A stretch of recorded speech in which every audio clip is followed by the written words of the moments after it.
For questions, if you want to raise your hands, we'll make sure we get a microphone to you before you ask the question. Yeah, before I open, I'd like to Bruce has been just an absolute dear friend to me in every way, with advice or help or support. And he lost his father yesterday, so our prayers are with he and his family as they deal with that. And also Zay Walker's grandmother passed away yesterday to a heart attack, and that was I know what it's like to lose a grandmother that was in your home and raised you, and so he's dealing with that also. And so our hearts and prayers go out to both of those families as they're dealing with loss. Fan day last Saturday, I thought was incredible. I don't know the numbers or anything, but for people to stand in that immense heat to get in to see our players and staff, I thought was incredible. And hopefully nobody left, or not too many people left feeling disappointed in any way for the Lions getting cut off. But that was a great testimony to the Auburn family for sure. Gardner Langlow, I think it's already been reported, has decided to hang up football. And I think that's it. So I'll open it up for questions. Coach, there's been reports today that you were going to announce a starting quarterback today in Payton Thorne. Is that true? Do you want to announce I was going to. You guys seem to know everything before it happens, so I don't. That's interesting to me because only 4 people knew that, and I didn't even tell the staff. So it's interesting to how everything works today, but it's just a different day and time. But yeah, I've decided to start Payton Thorne, and let me say this first: I totally believe that Robbie and Holden, we can win games with any of the 3. A lot of that would depend upon how we play defensively and how the supporting cast play. I believe in all 3 of those guys, and there are days that there's been very little separation. I just believe, man, my gut is usually right, and usually when I follow my gut, and I'm not saying my gut is right that Payton is the guy for all 12 games, but my gut is saying it's the time to do this. To get us best prepared for the opening of the season. I'm hoping that all 3 will handle that news extremely well and to continue to work, because I believe with all my heart, Robbie Ashford gives us an absolute better chance to win the game if he accepts this news, and because he might be the most freakish athlete I've ever had at quarterback. But to this point, I think the separation, the reason Payton is getting the nod is just the leadership ability and the understanding of the offense. And he's been in some really good battles, and just seems like he was more efficient in the decision-making to this point. Not that the others were terrible by any means. It was not just a slam dunk. And so I hope that everyone will handle it right. This is happening in a lot of places. NFL, here, you compete and you continue to compete. And trust me, one job, they got to hold on to it. And hopefully the others continue to work every day to press to make me feel like I need to second guess that. That's the hope. You didn't seem too thrilled with the receivers on Saturday. How have they done this week? Well, it was about 88 loafs on Saturday. That's an exaggeration, but there were a lot. They had a really good week last week, and they've had a better week this week. We had our best practice. I lose track of days. Today is Thursday. We had our best practice Tuesday night, and I think they're improving. Still way too many MAs, or when I say MAs, the route is truncated. If it's supposed to be at 12, there is at 10. And, we've got to get all of that cleaned up. And we got 2 weeks to do that. But they've had a solid week. They just did not have a good scrimmage. And truthfully, I didn't think when I watched the film after the scrimmage, I thought it made me sick. I didn't think we competed. And it was almost like we just melted under that heat. And we had, we've handled the heat pretty well. It's been maybe the hottest camp I've experienced. But, of course, when you're here, you get to take a break inside, and we cool them down with all the water mist and all of that. You go over there for that game. There's none of that going on that day. And I just didn't think we handled it extremely well. I'm excited for another opportunity this Saturday to see how we handle it. But they've bounced back pretty good this week. Camden Brown finally practiced yesterday and looked decent. So hopefully that adds some more depth to that room. Hugh, when it comes to choosing a starting quarterback, and every head coach has been through it, and obviously it's a different situation than another position. How hard is it for you to deliver that news and try to make them understand that it's not the end of the world? Yeah, it's not easy. It's because it is different. You don't. One guy's going to get primarily most of the snaps, and so that's not easy because you've watched those other two kids, compete hard for it and train all summer and work for this moment. But you know what? That's life, and everybody doesn't always get the prize that they want, but how you respond to that's going to really determine more about you and probably paid more dividends for your longer term in life and in football. If you just you accept it, don't like it, but go back to work and let's see what happens. Listen, last year at Liberty, I played 4 quarterbacks because of injuries.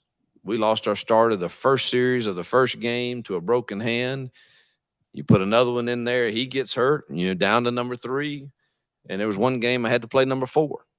And so you never know when your time's coming and what you're going to do with it when it comes. And if you make the most of that, you might not ever see the bench again. And so I want to say this about Robbie. He will always have a package. If he handles all of this the right way, he will always have a package because he adds an element to us that's a little different.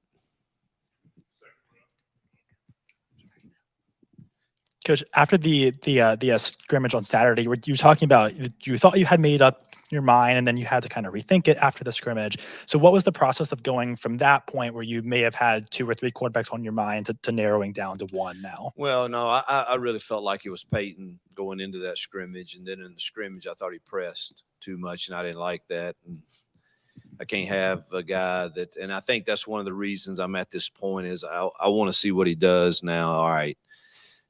I'm the guy, and I go back to relaxing and playing within the system. That was all that. And Robbie had a really good Saturday, comparatively. Hey, Coach, just wanted to ask about, obviously, when you break the news that Payton's going to be the starting quarterback, there's a level of disappointment with the other guys. Do you anticipate all the quarterbacks in that room remaining here this season? And if not, if they want to transfer, are you going to try to convince them otherwise? What a world. What a world. I don't know. What do you think I should do? Yeah, we'll just try to make them all happy. Every man's got to do what he thinks is right for himself. This idea that just because you got some difficult news that you should consider bolting on your team and all of that, that ain't the world I come from. That ain't what that's not how I was raised with a team and so I sure hope that that's not the case. I haven't heard any of that, and so hope that's not the case. Hope they'll go to work and compete. We might. We'll get them all ready.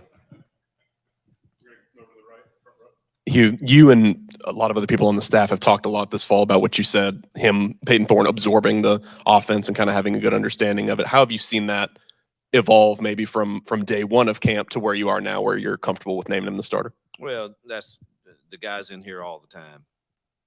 I mean, I can't get rid of him.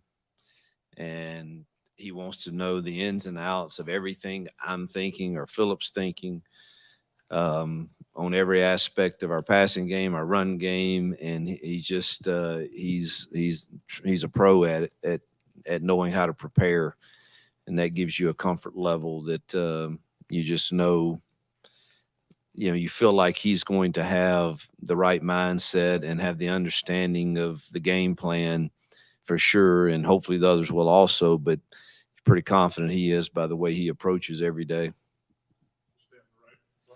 Where did you see Holden really kind of grow in this battle and getting this Yeah. experience to compete? Holden's the most natural passer of all of them, truthfully, in my opinion. Still absorbing.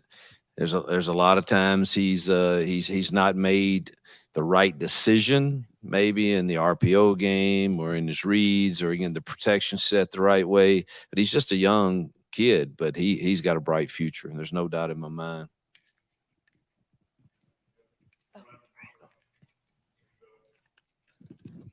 Yes, you back to the quarterbacks. I'm sorry, wide receivers. Have any of those guys stepped up enough to where you feel comfortable with them being in the rotation? Have you liked what you've seen Yeah, I from feel them? good about Jay and VAR. I feel good about Shane and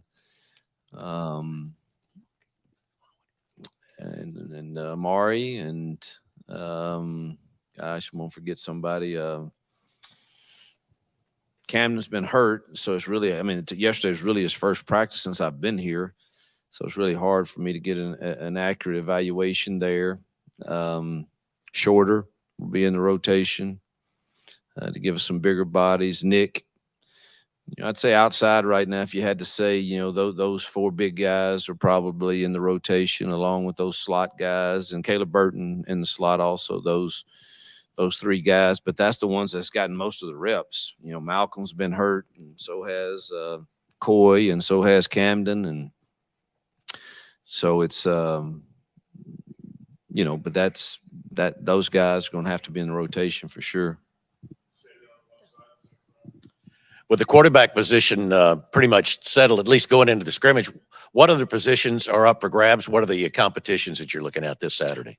Yeah, well, the quarterback situation is set going into UMass unless something happens. It's set.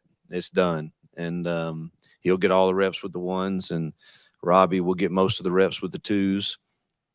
Holden will get his share some, but I feel like that's where we are, and that's not going to change unless injuries or something happen. I don't see the other positions as battles. There is no first team, second team in my mind. We need 2 and 3 deep at every one of those. And so I guess if you had to say there's battles, it's who's going to be on that 70-man travel squad, or that 75 if you go on the road to non-conference, whatever it is. There's probably some of those, but you're trying to get those 2 deep secondary and those 3 deep D-line and those 2 deep linebackers and those 2 deep O-line. You're trying to get every one of them ready. I don't see it as a battle. And yeah, all right, somebody plays well and we roll him out there the first huddle. That's great. He had the better week of practice, but come Series 3, the other guy's going to be out there too. So I just don't see it as, hey, y'all are competing to see who plays and who doesn't. We got to get them all ready.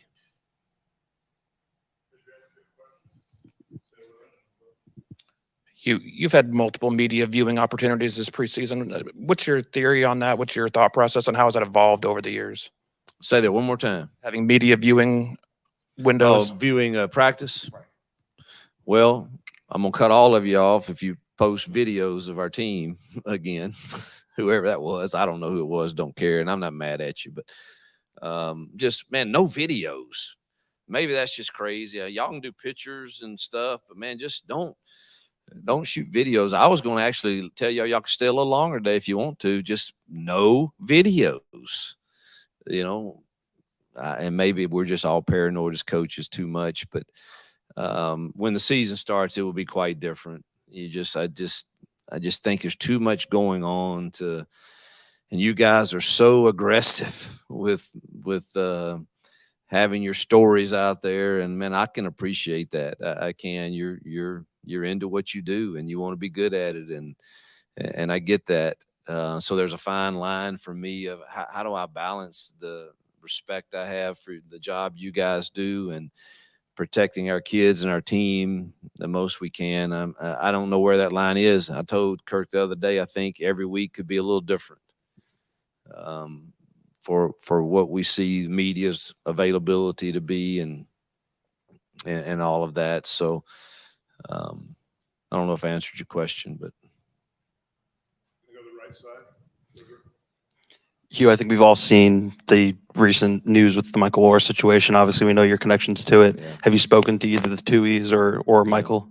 Yeah, listen, I love Michael Orr. He's like part of our family, and I love the Tuohys, and I think it's sad, and I certainly don't claim to understand all the ins and outs of adoption, conservatory, all of that, but I know what I witnessed, and I witnessed a family that totally took in a young man, and I think without that, there is no story, and I sure hope it can. I know this: if Michael called Sean right now and said, "Let's work this thing out," Sean and Leanne would be there in a hurry to hug his neck and tell him he's loved, and I hope he feels that. And certainly, I don't claim to. Till you walk in people's shoes, I don't claim to have all the answers to anything, but I think it will all, whatever happens will happen, of course, and I think the facts will come out. But I love both sides of it, and Sean and Leanne too. He did something that probably most families, a lot of us talk about doing things. They actually put the shoes on and pulled the boots up and got in the arena and did something, and I think that's admirable.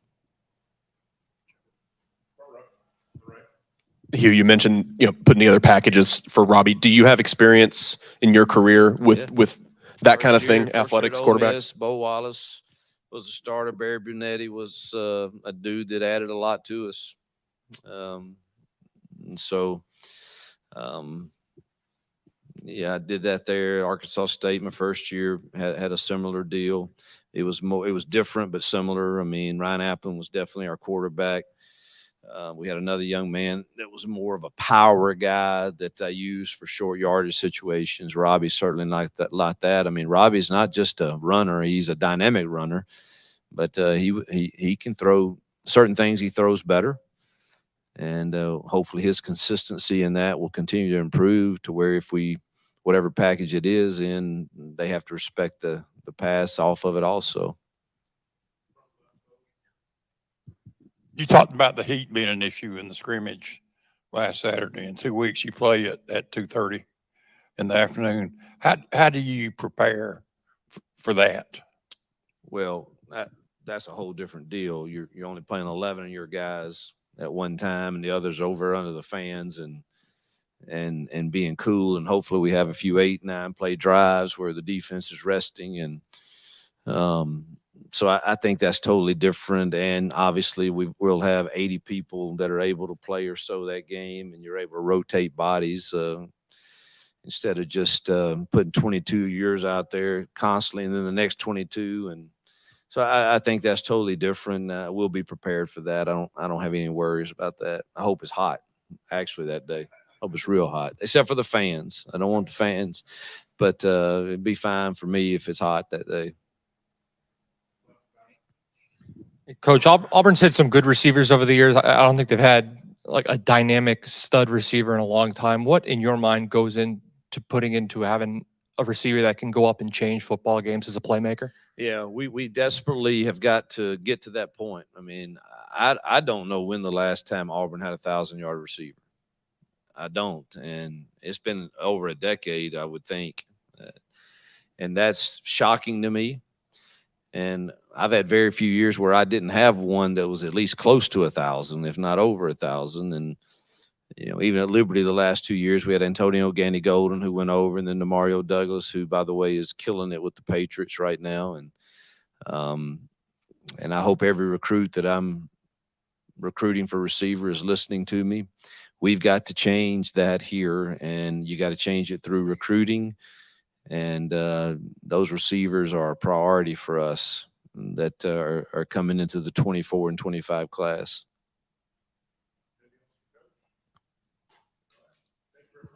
Thanks, guys.